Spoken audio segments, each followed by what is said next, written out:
Bravo Delta Show. Brought to you by Jagadamba Ultra Premium OPC Cement. Sponsored by Gold Star G10 for the fast life. Prabhu Pay, wallet our mobile. Gorkha Tweed, the Himalayan answer to the Highland heritage.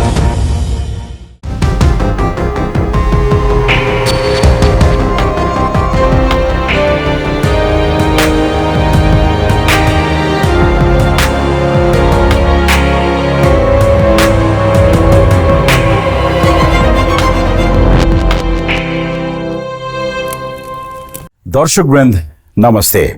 नेपालको सबैभन्दा पुरानो प्रजातान्त्रिक party Nepali Congress 14औं महाधिवेशनको पूर्व सन्ध्यामा छ। विचारको बहस शून्यतामा झरेको कांग्रेसमा नेतृत्वका लागि भने यसपालि पनि रोचक होडबाजी चलिरहेको छ। नेपाली कांग्रेसमा 14औं महाधिवेशनको सरगर्मी सुरु भएको छ। धेरै नेताले महामन्त्रीको आकांक्षा राखेका छन्। तेलको पोषण युक्त लाइफ स्नान बनाउँछ। का युवा नेता गगन थापा थप 315 जना विधानले व्यवस्था गरेको समयभन्दा निकै ढिलो गरी नेपाली कांग्रेस आफ्नो महाधिवेशनमा होमिएको छ। कांग्रेसको 14औं महाधिवेशन शुक्रबारबाट सुरु हुँदैछ। विडम्बना के भने लामो समय लगाएर गर्न लागि कांग्रेसको महाधिवेशन आउनै लाग्दा पनि कैयन जिल्ला र एउटा प्रदेशको अधिवेशन नै हुन सकिरहेको छैन। आन्तरिक विवादका कारण कांग्रेसले प्रदेश 2 सहित 16 जिल्लाको अधिवेशन गर्न सकेको छैन। निर्धारित समयमा महाधिवेशन नभएको कांग्रेस आफ्नो वैधानिक अस्तित्व नै संकटमा पुग्ने अवस्थामा पुगेको थियो। जे होस्, ढिलै भए पनि कांग्रेस यति बेला आफ्नो महाधिवेशनको अन्तिम तयारीमा लागेको छ। यसअघि जस्तै यसपालि पनि नेपाली कांग्रेसमा सिद्धान्त र विचारको बहस लगभग शून्य बराबर रहेको छ। हाम्रो मुलुक गरिब छ, हाम्रो मुलुक किसान छ, जसले किसानको भलाइ गर्दछ, हलो जोत्ने मान्छेको भलाइ गर्छ, जसले गाउँलाई सिँगार्छ, गाउँमा बस्ने मानिसहरूलाई को भलाइ गर्छ, त्यही समाजवादी हो। कुनै समय बीपी कोइरालाले अघि सारेको प्रजातान्त्रिक समाजवादको विचार नै कांग्रेसको आजको विचार हो। आफ्नो समयमा उनले अनुभव गरेको विश्व परिवेश र नेपाल समाजको परिवेश हेरी बीपी कोइरालाले यो विचार अघि सारेका थिए। त्यो बेला बीपी कोइरालाको समाजवादको परिभाषामा परिकल्पना गरिएका विषयहरू आज मेल खान्छन् या खाँदैनन्। नेपाली कांग्रेसका नेताहरूले आजसम्म त्यसको समीक्षा या भनौं समयानुकूल परिमार्जन गर्ने प्रयास गरेका छैनन्। विचारको जिम्मा बीपी कोइरालालाई सुम्पिएका कांग्रेस नेताहरू पछिल्ला हरेक महाधिवेशनमा नेतृत्व लिन भने होडबाजी गरिरहन्छन्। सदाझैं यसपालि पनि नेपाली कांग्रेसको महाधिवेशनमा विचार र सिद्धान्तका एक शब्द पनि बहस भएको सुनिएन। यो पार्टीलाई चाहिँ अगाडि बढाउने काममा चाहिँ लाग्नुपर्छ र क्यान्डिडेट सेलेक्सन पनि त्यस्तै हुनुपर्छ भन्ने कुरामा त्यो छलफल भइरहेको छ। जताततै नेतृत्वमा को पुग्ने कसरी पुग्ने बारेमा कांग्रेस नेताहरू जोड तोडले लागिरहेको भने देखि नै रहियो। विडम्बना के भने कांग्रेस नेतृत्वमा रहनेहरू बाँचुन्जेल कायमै रहन्छन्। पुस्तान्तरणको बहस लामो समयदेखि भएको भए पनि नेताहरू बाँचुन्जेल उनीहरूकै नेतृत्व मुनि अटाउँदै आएका छन्। गिरिजा प्रसाद कोइरालादेखि सुशील कोइरालासम्म बाँचुन्जेल कांग्रेस नेतृत्वमा रहे। उमेरका हिसाबले वृद्ध भइसकेको भए पनि आज पनि शेरबहादुर देउबा दोस्रो पटक कांग्रेसको सभापति हुने योजनामा रहेका छन्। उसो त देउबा आज पार्टीको मात्रै होइन, देशको पनि नेतृत्व गरि नै रहेका छन्। 1 वर्ष अघिदेखि नै पटक पटक कांग्रेस महाधिवेशनको मिति तय गरियो र सर्दै आयो।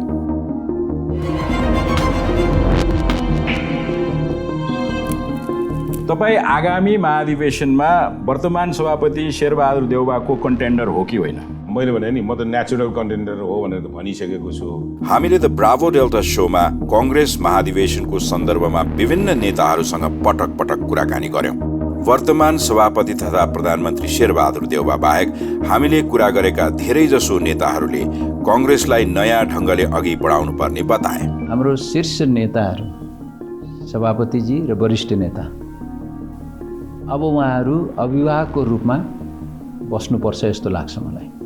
हामीले हाम्रो अधिवेशनमा अब युवाहरूलाई हामीले आकर्षित गर्नै पर्छ।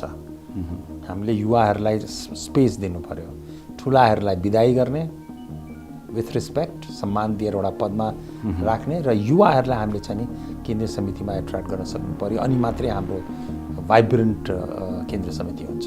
आन्तरिक रूपमा सल्लाह गरेर एकजना चाहिने कसलाई तपाईँ आकाङ्क्षी हो कि होइन? चुनाव हारेपछि म अब चाहिँ के अरे सन्यासतिर लागेँ भनेर त भनिनँ मैले त। त्यसै मैले त्यो छोडेको छैन। आफ्नो आफ्नो आकाङ्क्षा हो क्या, आफ्नो आफ्नो म पनि हुन पाए हुन्थ्यो भन्ने चाहना। देउबाको नेतृत्व सफल नभएको मात्रै होइन, पुस्तान्तरण पनि अपरिहार्य भइसकेको उनीहरूको विचार रहेको थियो। नेताहरूले जे जस्ता दाबी गरे पनि कांग्रेसमा आज पनि आफूलाई अघि बढाइरहेका युवा पुस्ता वृद्ध नेताहरूकै छातामुनि ओत लाग्ने योजनामा रहेका छन्। पार्टीको दोस्रो कार्यकारी पदका रूपमा रहेको महामन्त्रीमा धेरै युवा नेताहरूले आफूलाई अघि सारेको भए पनि सभापतिमा कसैले आँट गर्न नसक्नुको कारण त्यही हो। कांग्रेस देशको महत्त्वपूर्ण पार्टी हो। यसको जीवनसँग देशको जीवन पनि जोडिएको छ। अब देशलाई साँच्चीकै अघि बढाउन भूमिका खेल्न सक्ने नेताहरूलाई कांग्रेसीहरूले आफ्नो पार्टीको नेतृत्वमा पुर्याउनु पर्ने आवश्यकता आज देखिएको छ। कांग्रेस पटक पटक यो देशको सत्ता सञ्चालक भइसकेको छ। इतिहासका विभिन्न आन्दोलनको नेतृत्व गरिसकेको कांग्रेसलाई नेपाली जनताले परिपक्व पार्टीका रूपमा पनि लिने गरेका छन्। जनताले पटक पटक विश्वास गरेको भए पनि कांग्रेस आफै भित्र हराइरहेको छ। कांग्रेसको आसन्न महाधिवेशन लगायतका विषयमा आज हामीसँग हुनुहुन्छ कांग्रेस नेता एवं सञ्चार मन्त्री ज्ञानेन्द्र बहादुर कार्की।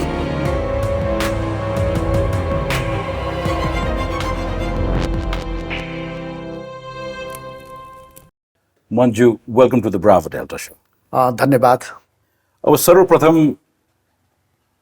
एउटा मन्त्रीका नाताले सोधिने प्रश्नहरू आफ्नो ठाउँमा छन्, तर एउटा अस्तव्यस्त पार्टीको क्याडरका हिसाबले आज प्रश्नहरू सुरु गर्न चाहन्छु। अस्तव्यस्त यस मानेमा महाधिवेशनको प्रक्रिया नै अलि ढिलो गरी सुरु भयो। प्रदेशका अधिवेशनहरूले पूर्णता पाएनन्। अब महाधिवेशन पछि हुने हो क्यारे। अब कन्कयन जिल्लाहरूमा पनि सकिया छैन। यो अस्तव्यस्ततामा कांग्रेस फस्यो कसरी? भूषणजी, जसरी तपाईँले अस्तव्यस्तको कुरा गर्नुभयो, अहिले तपाईँले निहाल्नुभयो भने धेरै व्यवस्थित हिसाबले हाम्रा वडादेखिका महाधिवेशनहरू प्रदेशसम्म सम्पन्न भएका छन् र 6वटा प्रदेशमध्ये 7वटा प्रदेशमध्येमा 6वटा प्रदेशमा महाधिवेशन सम्पन्न भएको छ। र तपाईँ जानकारी लिइरहनु भएको होला, यो महाधिवेशन एउटा पार्टीको महाधिवेशन जस्तो नभएर आम निर्वाचनको जस्तो यसले एउटा समाजमा तरङ्ग ल्याएको छ र नेपाली कांग्रेसलाई अस्तव्यस्त होइन, नेपाली कांग्रेसलाई व्यवस्थित बनाउने, तर यसले एक किसिमको नयाँ अहिले प्रचलनमा ऊर्जा भन्ने छ, नयाँ किसिमको ऊर्जा नेपाली कांग्रेसले प्राप्त गर्दैछ र हामीले अब चाँडै नै हाम्रो केन्द्रीय महाधिवेशन सम्पन्न गरिसकेपछि हामी पार्टीलाई हिजोको भन्दा बढी व्यवस्थित र हिजोको भन्दा बढी प्रभावकारी रूपले अगाडि बढाउने सबै हाम्रा साथीहरूको त्यो भावना छ। त्यो भावना अनुसार पार्टी अगाडि बढ्छ र मुलुकको जुन राजनीतिक कोर्स छ त्यो कोर्सलाई पनि यसले सही दिशामा निर्दिष्ट गर्छ भन्ने विश्वास मलाई मात्रै होइन, महाधिवेशनमा सहभागी सबै साथीहरूमा ओडादेखिमा यो विश्वास अहिले जागृत भएर आएको छ। अब आन्तरिक रूपमा कांग्रेसभित्र त्यो जागरण आउनुलाई स्वाभाविकै मान्न पर्यो। तपाईँहरू त इन्टर्नली कांग्रेसलाई ज्यादा बुझ्नुहुन्छ, तर कांग्रेस बाहिरबाट हेर्दाखेरि 1 वर्षको समय व्यतीत भइसकेपछि महाधिवेशन गर्ने वैधानिक बाध्यताका कारण मात्रै भएको जस्तो देखिन्छ। भातृ संस्थाका कुनै पनि अधिवेशन भएका छैनन्, सब अब यस टिकाटालोबाटै होइन, यसमा स्थापित भएका चाहिँ छन्। यसमा कसरी हामीले बुझ्नु पर्यो भनेदेखि कोभिड जुन आयो, यो कोभिड कसैका कारणले त होइन, र कोभिडले जुन किसिमको सन्तास विश्वभरिमै फैलायो, त्यो सन्तासबाट हामी मुक्त हुने कुरा पनि थिएन, र यो कोभिडको कारणले अलिकति समय लिएको हो। तर यो कोभिडलाई पनि व्यवस्थित गर्दै अहिले कोभिडको जुन कन्ट्रोल भएको छ यसमा पनि हामी कुरा गरौँला।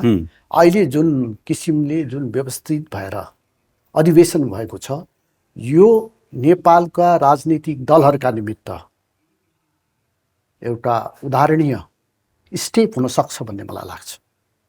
मन्जु, अहिले मैले तपाईलाई अलिकति पुराना कुराहरू पनि सम्झाउनु जरुरी होला। यस अघिको महाधिवेशन पछि जस्ता किसिमका आन्तरिक मनोनयनहरू आवश्यक थिए विभागहरूलाई पूर्णता दिनका लागि, समयमा पूर्णता त्यसले पनि पाएन। जबकि वर्तमान सभापति शेरबहादुर देउबा आफू प्रत्याशी रहँदाखेरि गिरिजाप्रसाद कोइरालाले लिड गरेको कङ्ग्रेसमा यी मुद्दाहरू जोरसोरले उठाइरहनुहुन्थ्यो। आफ्नो नेतृत्वमा त्योभन्दा बढ्ता अस्तव्यस्तता त तपाईँहरूले पनि भोग्नुभयो, बाहिरबाट पनि त्यही देख्यो। त्यही कारणले अस्तव्यस्त कङ्ग्रेस भन्दाखेरि खासै म गलत भएको छैन। मलाई यो प्रश्न तपाईँहरूले नसोधे पनि यसको उत्तर दिउँला भन्ने मलाई लागेको थियो। यो प्रश्न सोध्नुभयो, त्यसका निमित्त तपाईँलाई धन्यवाद छ। नेपाली काङ्ग्रेस एउटा ऐतिहासिक र आफ्नै परम्परा बोकेको पार्टी हो, र मूलत यो लोकतन्त्रका लागि लडेको र लोकतन्त्रको पर्यायवाची दलको रूपमा नेपालमा मात्रै होइन विश्वमै नेपाली काङ्ग्रेसलाई हेरिन्छ। र नेपाली काङ्ग्रेसको सभापति वर्तमान प्रधानमन्त्री शेरबहादुर देउवाले सभापति हुँदै गर्दाखेरि जुन कमिटमेन्टहरू गर्नुभएको थियो, त्यो कमिटमेन्ट पुरा गर्नका निमित्त उहाँले सम्पूर्ण प्रयत्नहरू गर्नुभएको छ। तपाईँले जुन विभागको कुरा गर्नुभयो, त्योभन्दा पहिला म के तपाईँ मार्फत हाम्रो अहिले हामी महाधिवेशनको सङ्घारमा पनि छौँ र सबै काङ्ग्रेसका नेता साथीहरूलाई, काङ्ग्रेसका शुभचिन्तक साथीहरूलाई म के निवेदन गर्न चाहन्छु भनेदेखि शेरबहादुर देउवालाई 13औं महाधिवेशनमा नेपाली काङ्ग्रेसका साथीहरूले केन्द्रीय महाधिवेशन मार्फत उहाँलाई स्पष्ट बहुमत दिएको थियो, र हाम्रो विधानत उहाँले केही केन्द्रीय समितिमा मनोनित गर्ने पनि उहाँलाई अधिकार थियो। त्यो उहाँले त्यस किसिमको कार्य समिति उहाँले निर्माण गर्नु। तर शेरबहादुर देउवाले बहुमतको आधारमा होइन, सहमतिको आधारमा पार्टीलाई अगाडि बढाउने जुन प्रयत्न गर्नुभएको छ, त्यो प्रयत्न नेपाली काङ्ग्रेसका लागि उदाहरणीय छ। र यसलाई जुन किसिमले प्रचार प्रसार, खास गरेर यो चाहिँ प्रेसमा पनि जुन किसिमले यो उचालिएको छ, यसले नेपाली काङ्ग्रेसको आन्तरिक जीवनलाई, शेरबहादुर देउवाको यो कार्यकालमा उहाँले सबैभन्दा महत्त्वपूर्ण के काम गर्नुभयो भन्दाखेरि पार्टीको जुन एउटा हाम्रो परम्परा छ, त्यो परम्परा अनुसार उहाँले अगाडि बढाउँदै सहमति आधारमा, उहाँले बहुमतको आधारमा जुनसुकै निर्णय गर्न सक्नुहुन्थ्यो। र वास्तवमा लोकतन्त्रमा सहमति सबभन्दा राम्रो कुरा हो। सहमति भएन भनेदेखि हामीले चाहिँ बहुमतकै आधारमा निर्णय गर्दै जानुपर्ने हो। तर पार्टीको आन्तरिक जीवनमा त्यो निर्णय गर्दै गर्दाखेरि एउटा ठुलो समूहको भावनामा चोट पुग्न पनि सक्थ्यो, र त्यसले नकारात्मक प्रभाव पनि ल्याउन सक्थ्यो। यो कुरालाई उहाँले दृष्टिगत गरेर जसरी सहमतिको आधारमा उहाँले विभागहरू गठन गर्ने प्रयत्न गर्नुभयो, गर्दा गर्दै उहाँले करिब 3 वर्ष पर्खिनुभयो,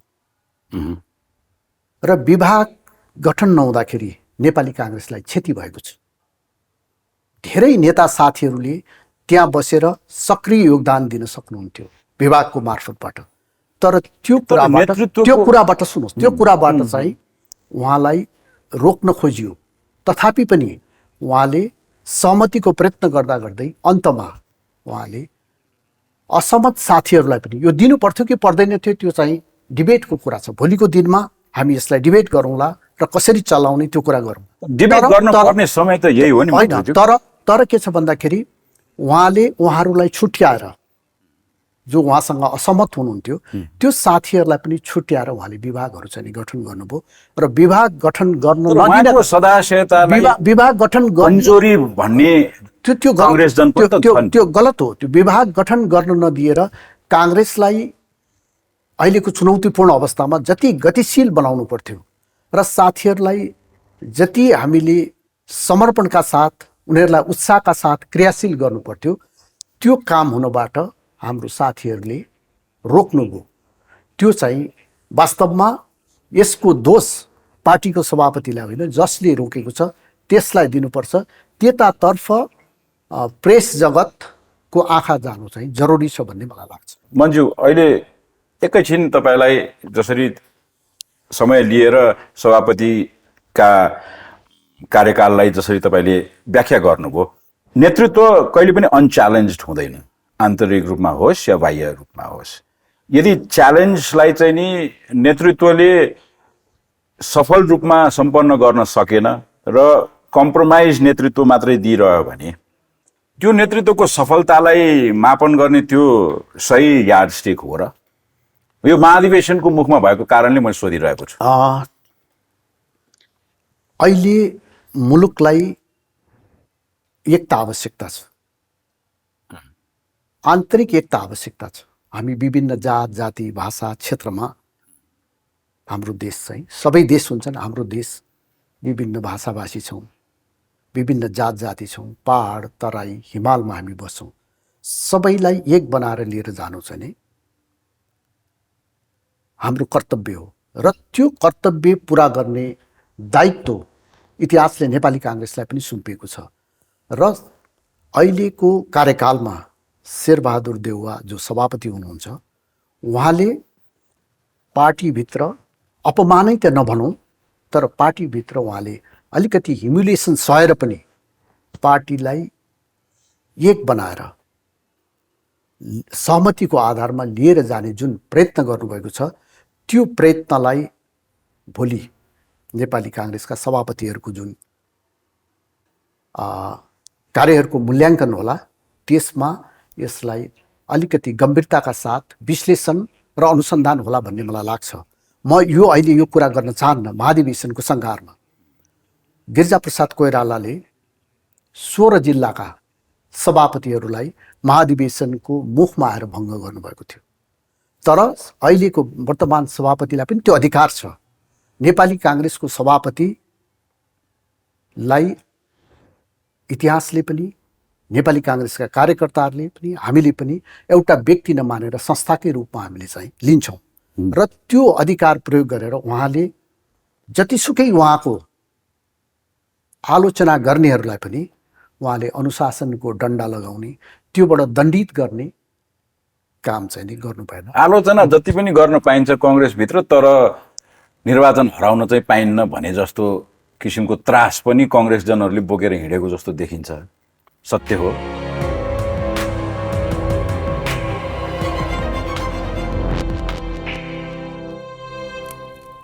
अनुभवमा हुन्छ क्षमता संसारलाई परिवर्तन गर्ने।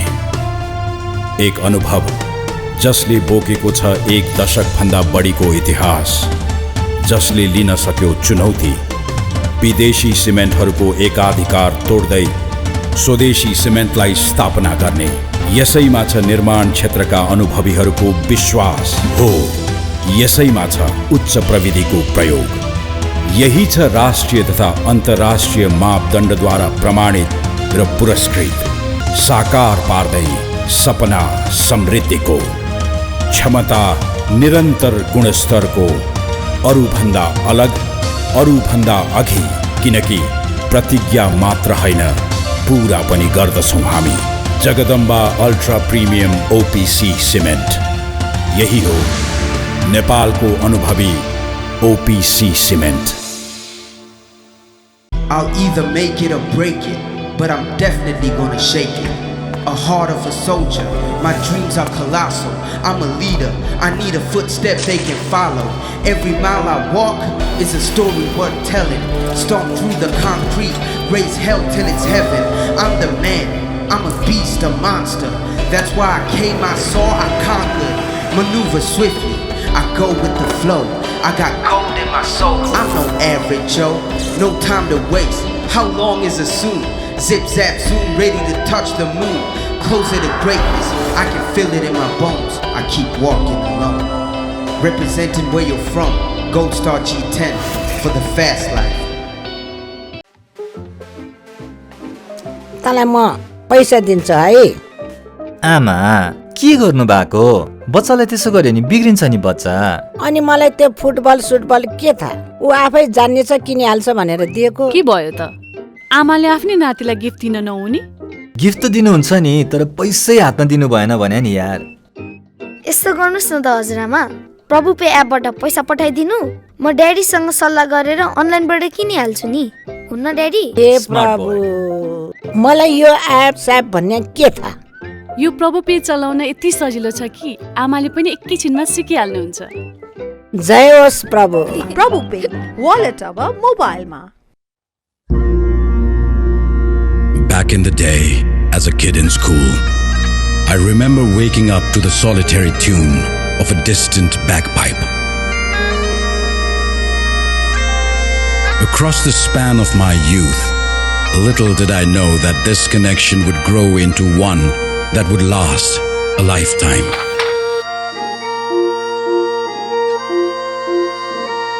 Over the years, as I matured with the wisdom of experience, I realized that this wistful tune was not only woven deep into the spirit of the Highlands, from whence it sprung, but reached out to me and curiously connected my sense of being to our very own Highlands here at home. As the magical warmth of the Highlands is now recreated in the Himalayas, the patterned art comes alive and thrives with a tremendous sense of color and texture.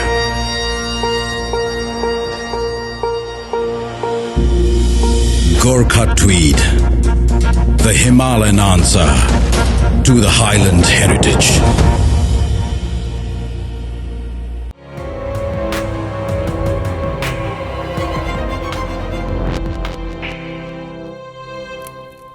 आलोचना जति पनि गर्न पाइन्छ कांग्रेसभित्र, तर निर्वाचन हराउन चाहिँ पाइन्न भने जस्तो किसिमको त्रास पनि कांग्रेसजनहरूले बोकेर हिँडेको जस्तो देखिन्छ।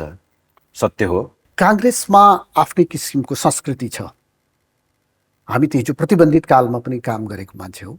मेचीको कांग्रेसलाई चोट पर्दाखेरि महाकालीको कांग्रेसलाई दुख थियो, तर बिस्तारै यो लोकतन्त्रसँगै यो कुराहरूको यो संस्कृति चाहिँ लोप हुन लागेछ। यसलाई विकसित गर्न जरुरी छ। र तपाईले भने जस्तो 364 दिन कांग्रेसको विरोध गर्न सकिन्छ, तर मतदान गर्ने दिनमा ऊ कांग्रेसै हुनुपर्छ। यदि 364 दिन ऊ कांग्रेस हुन्छ, मतदान गर्ने बेलामा ऊ गैर कांग्रेस हुन्छ भने त्यसलाई चाहिँ दण्डित गर्नुपर्छ। मलिज्यू, अब एकैछिन कांग्रेसको अर्को एउटा आलोचनातिर म लाग्छु। महाधिवेशन हुँदैछ, कांग्रेस जनमा ऊर्जा थपिएको होला, तर कांग्रेसको विचार त्यो कहिले पनि बहसको टेबलमा डिस्कस गरेको कहिले पनि देख्दैनौँ। विचारको कुरा आउँछ, बीपी कोइरालालाई देखाइदियो, सक्यो। अरू त खालि यही नेतृत्व चयनमै समय व्यतीत भइरहेको छ। प्रत्याशीहरू पनि धेरै छन्। अब कांग्रेसको चाहिँ इन्टर्नल अहिले के यो वर्तमान नेतृत्वको कन्टिन्युएसन नै कांग्रेसको भविष्यसँग गएर गाँसिएको छ कि अब आयो बेला नयाँ अनुहार, नयाँ ऊर्जा, एउटा नयाँ गोल को आवश्यकता कांग्रेसमा परिसक्यो? 2033 सालमा बीपी कोइराला राष्ट्रिय एकता र मेलमिलापको नीति लिएर फर्किनुभयो। बीपी कोइरालासँग गणेश मानजी पनि फर्किनुभयो। त्यो बेला हामी स्टुडेन्ट थियौँ, हामी पनि जेलमै थियौँ। पछि बीपी कोइरालालाई राजा वीरेन्द्रले उहाँहरू जेलमै भएको बेला बोलाउनु। यसको लामो प्रसङ्ग छ। बोलाइसकेपछि म यति मात्रै भन्न चाहन्छु, बोलाइसकेपछि राजा वीरेन्द्रलाई भेटेर उहाँ 1-1.5 घण्टा कति भेट्नुभयो। त्यसपछि गणेश मानजी र उहाँलाई सँगै राखिएको थियो महाराजगञ्जको कुन पुलिस सेन्टरमा। गणेश मानजीले बिपी कोइरालालाई सोध्नुभयो, बिपी तपाईँलाई राजाले के भनेर सम्बोधन गरे, तिमी भने कि तपाईँ भने, म यति जान्न चाहन्छु भनेर उहाँले भनेपछि बिपी कोइरालाले के भन्नुभयो भनेदेखि, गणेश मानजी म राजालाई म तपाईँ बनाउन, म व्यक्तिलाई तपाईँ बनाउन गएको छैन। त्यो बेला करिब 1.5 करोड त्यस्तै जनसङ्ख्या थियो होला नेपालीको।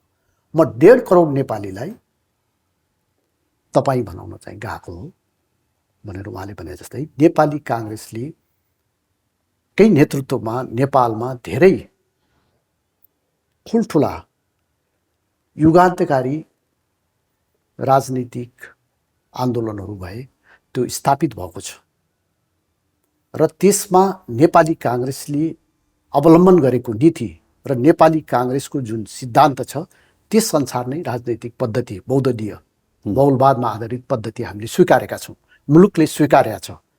र अब अहिले चाहिँ नेपाली काङ्ग्रेसको तपाईँले जुन नीति कार्यक्रमको कुरा गर्नुभयो, मेरो विचारमा अहिले हामीले संविधान जारी गरेका छौँ, हामीले एउटा पद्धतिलाई अङ्गीकार गरेका छौँ र यो पद्धति मार्फत अब नेपाली काङ्ग्रेसको के विचार हुनुपर्छ भनेर मलाई सोध्नुभयो भने, जसरी सबै नेपालीलाई तपाईँ बनाउने बिपी कोइरालाको अभियान थियो, त्यस्तै अब सबै नेपालीलाई समृद्ध बनाउने, सबै नेपालीलाई धनी बनाउने विचार र बाटो लिएर अब नेपाली काङ्ग्रेस चिन्नुपर्छ र नेपाली काङ्ग्रेससँग नेपाली कांग्रेस भन्नाले अहिलेको नेपाली कांग्रेस भन्नाले शेरबहादुर देउवाको नेतृत्वको नेपाली कांग्रेस अब बन्ने नेपाली कांग्रेस। तर तपाईँ कुन आधारमा तपाईले शेरबहादुर देउवालाई चाहिँ अब नेपाललाई समृद्ध बनाउने वा आर्थिक फड्को मार्न सक्ने देश बनाउनका लागि उहाँले लिड गर्न सक्नुहुन्छ भन्ने कुरा जनतालाई बताइरहनु भएको? पटक पटक प्रधानमन्त्री हुनुभयो नि, 5औं पटक भइसक्नुभयो,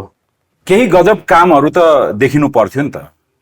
अब अहिले नै तपाईँ 5औंकै कुरा गर्नुहुन्छ भने पनि हामीले संविधान जारी गर्यौं।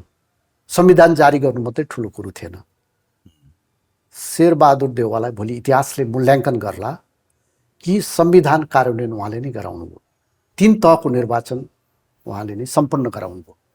यो नेपालको लोकतान्त्रिक आन्दोलनमा धेरै ठुलो योगदान हो।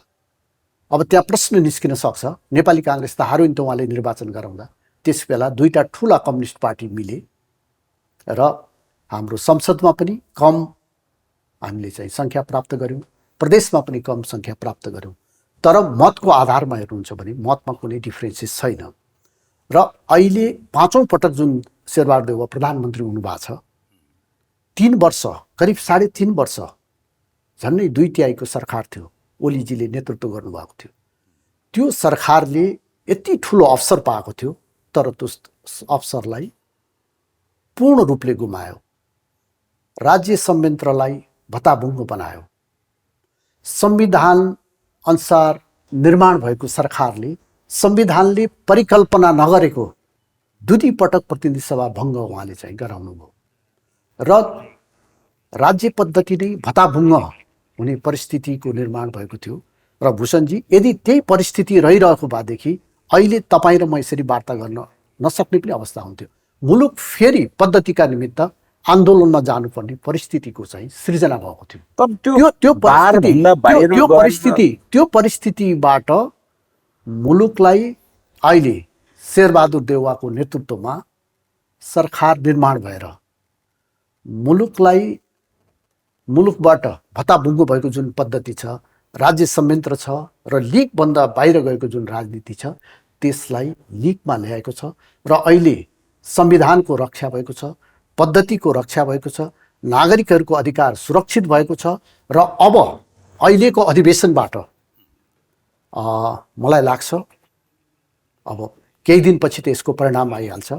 नेपाली कांग्रेसका देशभरिका साथीहरूले एकपटक देशमा नेपाली कांग्रेसको आवश्यकता छ र नेपाली कांग्रेसलाई सबैभन्दा लोकप्रिय, सबै जात जातिको, सबै भाषाको, सबै क्षेत्रको पार्टी बनाउने र सबैभन्दा शक्तिशाली पार्टी, मलाई कम्प्लिट गर्नु, सबैभन्दा शक्तिशाली पार्टी गराउनका निमित्त एकपटक शेरबहादुर देउवालाई नेतृत्वमा ल्याएर यो अभियान पुरा गर्नुपर्छ भन्ने नेपाली कांग्रेसका अहिलेका साथीहरूको त्यो भावना छ।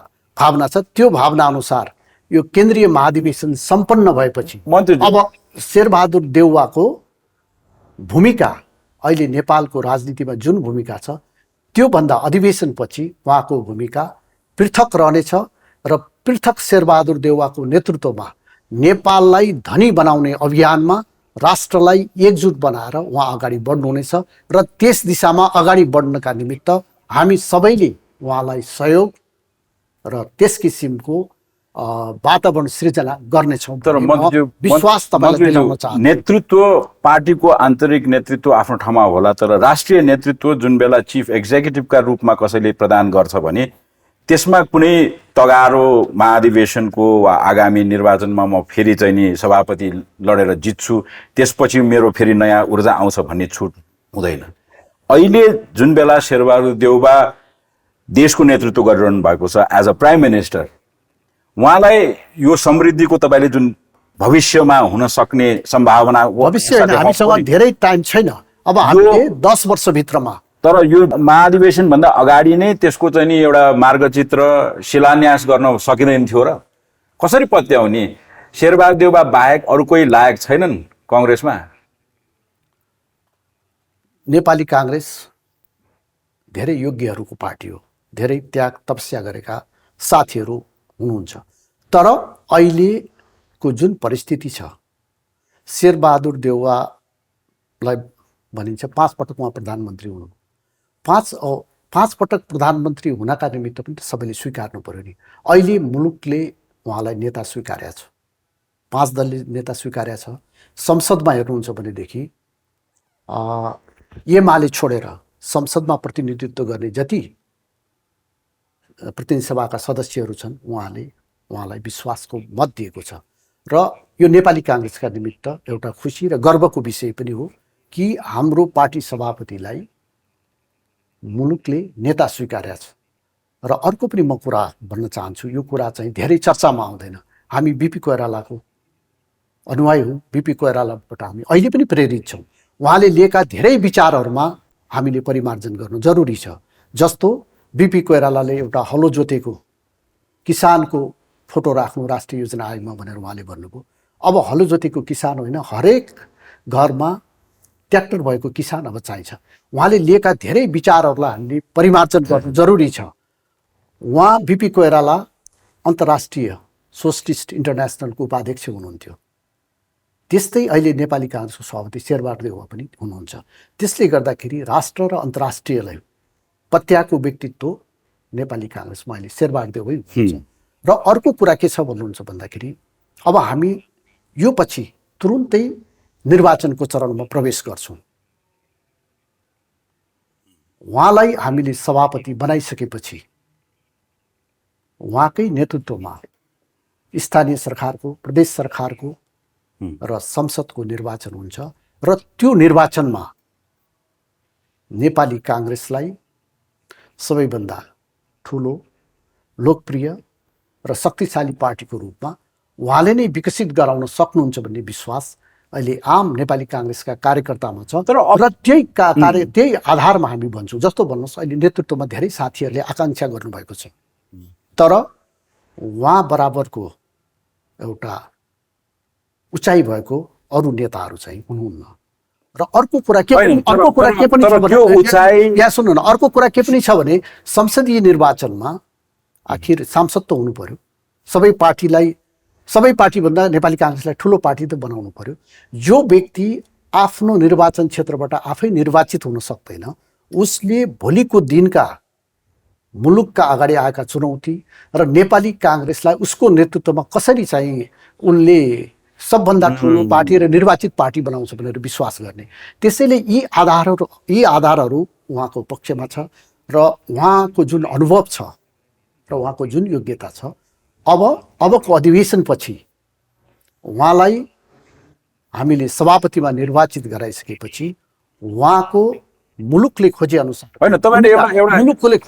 भूमिका एकदम इम्पोर्टेन्ट कुरा के ल्याउनु भयो भने जो प्रत्याशीहरू वा आकांक्षीहरू स्पेशली लिडरशिपका लागि कांग्रेसमा मैदानमा हुनुहुन्छ, उहाँहरूको ताजा मापदण्ड भनेको चाहिँ उहाँहरूले आफ्नो कन्स्टिट्युएन्सीमा नजित्नु नै एउटा डिस्क्वालिफिकेसन हो। त्यसैले गर्दाखेरि उहाँहरू पार्टीलाई लिड गर्न सक्नुहुन्न भन्ने तपाईँले एउटा जुन एउटा आशय व्यक्त गर्नुभयो नि, विमलेन्द्र निधि यसभन्दा अगाडि हार्नु भएको थियो, रामचन्द्रजी हार्नु भएको थियो, शेखर कोइराला हार्नु भएको थियो भनेपछि अब मैदानमा रहेका प्रत्याशीहरूमा विमलेन्द्र निधि शेरबहादुर देउवाको सहयात्री थिए। यो पटक उहाँलाई कतै छेउमा देखिएको छैन। त्यसबे उहाँको चाहिँ नि डिस्क्वालिफिकेसन गत आम निर्वाचनको रिजल्टलाई मान्ने हो भने अब प्रत्याशी शेरबहादुर देउवाका प्रत्याशी प्रकाशमान सिंह र शशाङ्क कोइराला मात्रै बाँकी। म त्यसरी त भन्न सक्दिनँ, भन्न चाहन्न। तर नेताले आशा, विश्वास र भरोसा सृजना गर्न सक्नुपर्छ र अब हामीसँग कम समय बाँकी छ। र फेरि पनि मलाई लागेको कुरा म भन्न चाहन्छु, कृष्णप्रसाद भट्टराई त्यति टावरिङ पर्सनालिटी नेपालको राजनीतिमा बिपी कोइराला पछि छैन। गणेश मानजीले निर्वाचनमै भाग लिनु भएन, तर कृष्णप्रसाद भट्टराई पनि संसदमा निर्वाचित हुन नसक्दाखेरि उहाँले सोचेको जुन कुराहरू छ, यद्यपि उहाँ पार्टी सभापति हुनुहुन्थ्यो, उहाँले सोचेको कुराहरू चाहिँ नि अगाडि बढ्न सकेन। त्यसैले अहिले संसदमा जित्ने र जिताउने काम पनि महत्त्वपूर्ण हो र त्यो फ्याक्टरलाई हामीले चाहिँ हेरेनौँ भनेदेखि हाम्रो कुरा चाहिँ एकाङ्की मात्रै हुनसक्छ। यो पार्टीको मात्रै महाधिवेशन छैन, यो महाधिवेशनलाई सबैले निहालिराखेका छन् र जस्तो भन्नुहोस् प्रधानमन्त्री स्वयं नै उहाँ उम्मेदवार हुनुहुन्छ। होइन, तर विमलेन्द्र निधि अहिले तपाईँहरूसँग नहुँदा वा शेरबहादुरजीसँग नहुँदाखेरि शेरबहादुरजीलाई दोस्रो पटक सभापति हुनका लागि सजिलो भयो कि गाह्रो हो, यति मात्रै बताइदिनुहोस्। अब विमलेनजी नेपाली काङ्ग्रेसको एउटा सिनियर नेता मध्येमा हुनुहुन्छ। अब उहाँलाई सभापतिको पक्ष के अरे उहाँले पनि सभापतिमा आकाङ्क्षा राख्नुभएको छ। अब भोलिको दिनमा उहाँले के गर्नुहुन्छ अहिले नै म भन्न सक्दिनँ।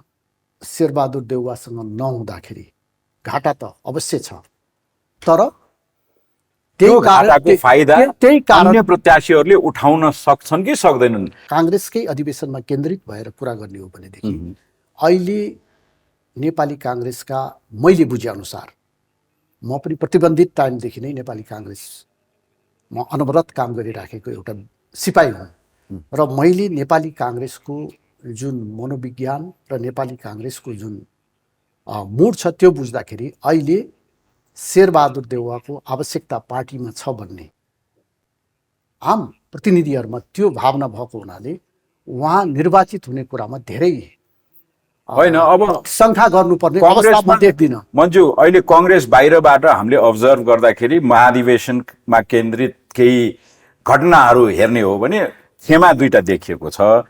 एउटा चाहिँ नि रामचन्द्र पौडेल, कोइरालाहरू र प्रकाशमानजी उहाँहरू एउटै एउटा साझा उम्मेदवारको खोजीमा लागिरहनु भएको जस्तो देखिन्छ।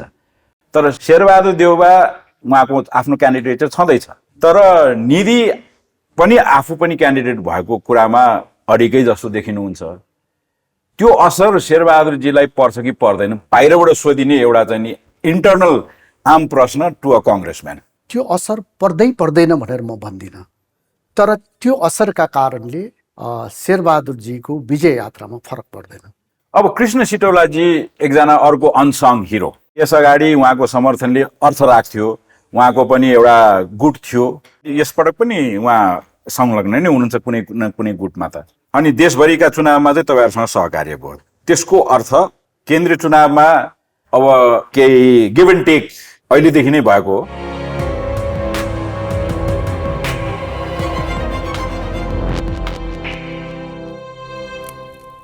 Jagadamba ultra premium OPC cement, यही हो नेपाल को अनुभवी OPC cement. I'll either make it or break it, but I'm definitely gonna shake it. A heart of a soldier, my dreams are colossal. I'm a leader, I need a footstep they can follow. Every mile I walk is a story worth telling. Stomp through the concrete, raise hell till it's heaven. I'm the man, I'm a beast, a monster. That's why I came, I saw, I conquered. Maneuver swiftly, I go with the flow. I got gold in my soul. I'm no average Joe, no time to waste. How long is it soon? Zip zap zoom, ready to touch the moon. Closer to greatness, I can feel it in my bones. I keep walking alone, representing where you're from. Gold Star G10 for the fast life. तँलाई म पैसा दिन्छु है। आमा के गर्नु भएको? बच्चालाई त्यसो गर्यो नि बिग्रिन्छ नि बच्चा। अनि मलाई त्यो फुटबल सुटबल के थाहा, ऊ आफै जान्नेछ किनिहाल्छ भनेर दिएको। के भयो त? आमाले आफ्नै नातिलाई गिफ्ट दिन नहुने? गिफ्ट त दिनुहुन्छ नि, तर पैसै हातमा दिनु भएन भने नि यार।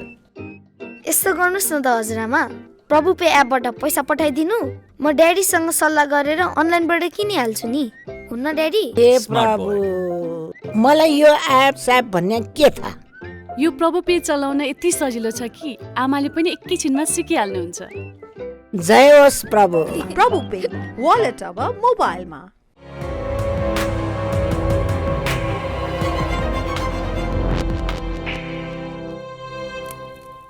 अब कृष्ण सिटौलाजी एकजना अर्को अनसङ हिरो। यस अगाडि उहाँको समर्थनले अर्थ राख्थ्यो, उहाँको पनि एउटा गुट थियो। यसपटक पनि उहाँ संलग्न नै हुनुहुन्छ कुनै न कुनै गुटमा त। अनि देशभरिका चुनावमा चाहिँ तपाईँहरूसँग सहकार्य भयो। त्यसको अर्थ केन्द्रीय चुनावमा अब केही गिभ एन्ड टेक अहिलेदेखि नै भएको हो। यो हाम्रो आन्तरिक निर्वाचन हो, तथापि पनि मुलुकको राजनीतिक कोर्स निर्धारण गर्न यो अधिवेशनले अहम भूमिका निर्वाह गर्छ। र कृष्णप्रसाद सिटौलाजीको तपाईँले जुन कुरा गर्नु, कृष्णप्रसाद सिटौलाजीको पनि आफ्नै एक किसिमको छवि उहाँले निर्माण गर्नुभएको छ। खास गरेर यो माओवादी शान्ति प्रक्रियादेखि उहाँले एउटा आफ्नै किसिमको छवि निर्माण गर्नुभएको छ र उहाँको पनि नेपाली काङ्ग्रेसमा प्रभाव छ। र उहाँले यो प्रभाव शेरबहादुरजीसँग छ कि अन्यसँग छ? अब त्यो त उहाँले गर्ने निर्णयबाट त्यो थाहा होला। यतिका तलका चुनावहरूमा त तपाईँहरूसँगै देखियो। अब त्यो केन्द्रीय महाधिवेशनमा पनि त्यो अलायन्स चाहिँ नि कायमै रहन्छ कि रहन्न भन्ने मात्रै एउटा आम प्रश्न। अब उहाँको निर्णय उहाँले नै गर्ने हो। तर मैले अघि पनि मनोविज्ञानको कुरा गरेँ। अहिले हाम्रो पार्टीको अधिवेशनमा अब करिब करिब सबै प्रतिनिधिहरू काठमाडौँ आउँदै हुनुहुन्छ। एउटा मनोविज्ञान के छ भनेदेखि अहिले नेपाली काङ्ग्रेसलाई सबल, सुदृढ र प्रभावकारी बनाउन अनुभवी र शासकीय सत्ता सम्हालेको लामो अनुभव भएको व्यक्ति शेरबहादुर देउवा नै हुनुपर्छ भन्ने त्यस किसिमको एउटा मनोविज्ञान विकसित भएको हुनाले यहाँ कस्तो छ भूषणजी भनेदेखि हामी पनि चुनाव लड्यौँ, हार्दैछ भनेदेखि नजिकैको मान्छेले पनि हार्नेलाई किन भोट दिउँ भन्छ, जित्दैछ भनेदेखि अलि टाढाको मान्छेले पनि के छ भन्दाखेरि मेरो भोट खेर नजाओस्, जितोस् भनेर जित्दै दिन्छ। अहिले शेरबहादुर देउवाको पक्षमा उहाँले जित्दैछ र जित्नुपर्छ भन्ने किसिमको वातावरण चाहिँ नेपाली काङ्ग्रेसभित्र छ। होइन, एउटा let me play the डेभल्स advocate. अब कङ्ग्रेसको महाधिवेशन त तपाईँहरू उन्मुखै हुनुहुन्छ। यसअघि दुईटा महत्त्वपूर्ण पार्टीहरूले आफ्नो महाधिवेशन सके। एमालेमा एक किसिमको भोटिङ प्याटर्न भयो, एक किसिमको नेतृत्व चयन भयो। अर्को राप्रपा एक किसिमको एकल नेतृत्वमा अगाडि बढिरहेको पार्टीले अप्रत्याशित रूपमा चाहिँ नि 60 वर्ष मुनिका राजेन्द्र निङदेनलाई आफ्नो नेतृत्व चयन गर्यो। त्यो एउटा इन्डिकेसन हो कि कुनै पनि पार्टीमा मुद्दाले एन्ड रिजल्ट नभेटाउँदाखेरि नेतृत्वमा केही कमी कमजोरी छ कि भन्ने टेस्ट गर्ने अवसरका रूपमा महाधिवेशनलाई लिएको जस्तो देखिन्छ। कङ्ग्रेसमा चाहिँ नि अब एउटा वृद्ध उमेर समूहका नेतृत्वको छाता ओढ्नलाई तपाईँहरू लागि राख्नु भएको छ जस्तो देखिन्छ। यो पुस्तान्तरको कुरा चाहिँ नि खालि तल तल मात्रै कि गफ गर्नलाई मात्रै हो त? यो नेपाली काङ्ग्रेस एउटा गौरवशाली इतिहास बोकेको पार्टी र अहिले पनि 8 वर्ष 10 वर्ष हाम्रो प्रधानमन्त्रीजी नै 12-13 वर्ष जेल बस्नु भएको छ। रामचन्द्र पौडेलले 12-13 वर्ष 14 वर्ष जेल बस्नु भएको छ। त्यो पुस्ता छ।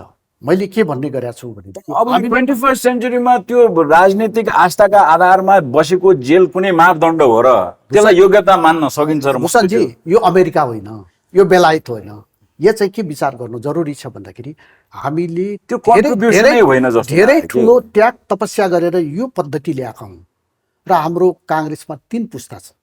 हजुरबा पुस्ता छ, बाउ पुस्ता छ, नाति पुस्ता छ, तिनै पुस्ताको भावनालाई हामीले सही रूपले प्रतिनिधित्व पुस्तालाई एक्जस्ट गर्नका लागि 30 वर्ष देशले दिइसक्यो त। सुन्नु न, प्रतिनिधित्व गर्न सकेनौँ भनेदेखि हाम्रो देशलाई समृद्ध बनाउने, त्यो पनि 10 वर्षभित्रमा समृद्ध बनाउने जुन अभियान छ, त्यो अभियानमा हामीले नेतृत्व गर्न सक्दैनौँ। तपाईहरुको कन्ट्रिब्युसनको डिभिडेन्ड बाँडचुड गर्दा गर्दै देशले सफर गर्ने हो भने एउटा भाइब्रेन्ट पार्टीका रूपमा कांग्रेसलाई हामी कति वर्षसम्म हेरिरहने त? तपाईँ इतिहासलाई हामी के उसमा फाल्दिने? त्यो त धेरै इतिहासलाई त यसै त गरेका छौँ नि नेपालमा।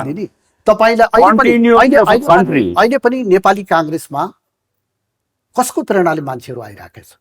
बीपी कोइरालाको प्रेरणा छ, कृष्ण प्रसाद भट्टराईको प्रेरणा छ, गणेश मान सिंहको प्रेरणा छ, गिरिजा प्रसाद कोइरालाको प्रेरणा छ। त्यो बेलाको आदर्शको कांग्रेस अहिले छ त? त्यो आदर्शमा अहिले हामीले समाजलाई हिँडाउनु पर्छ। यो बाटो सजिलो छैन, भोलि मरिन्छ कि बाँचिन्छ आजै गरिहालौँ, त्यो कुरा हैन। तर तपाईले त्याग तपस्याको कुरा गर्नुभयो, अनफर्चुनेटली बीपीले अलि लामो समय बाँच्न पाउनु भएन, उहाँको आदर्शका कथाहरू बाँकी नै छन्। किशुनजी नेपालीले भोगे, उहाँको आदर्शको एउटा छुट्टै मापदण्ड थियो, त्यो पनि सबैले बुझेकै छन्। गणेश मानजी जसलाई मुखमा प्रधानमन्त्री आउँदाखेरि पनि होइन तपाईले मलाई टीका लाएर दिएको प्रधानमन्त्री होइन, जनताको प्रधानमन्त्री चाहिन्छ भनेर उहाँले त्यो टर्च पनि पास, त्यो त्याग र अहिलेका प्रत्याशी भएका कांग्रेसजनहरूको त्यागमा त आकाश जमिन फरक छ नि। अब यो आदर्शको कुरा गरिरहने कि यसमा चाहिँ नि पुस्तान्तरणको आवश्यकता, एउटा जेनेरेसनले त्यो स्पेस बनाइदिने त्याग गर्न जरुरी छ? म कोरा आदर्शको कुरा गरिरहेको छैन, तर समाज बदल्नका निमित्त आफू बदलिनु जरुरी छ। केवल भाषण गरेर मात्रै समाज बदलिन सक्दैन, त्यो भाषण अनुरूपको आचरण गरेर मात्रै समाजलाई बदल्न सकिन्छ। र समाजलाई बदल्नका हामीले पनि खोजे त्यही हो, नेपाली जनताले खोजेको पनि त्यही हो। अचिभ किन हुन सकेन? एचिभ अब गर्नुपर्छ, एचिभ हुन सकेन।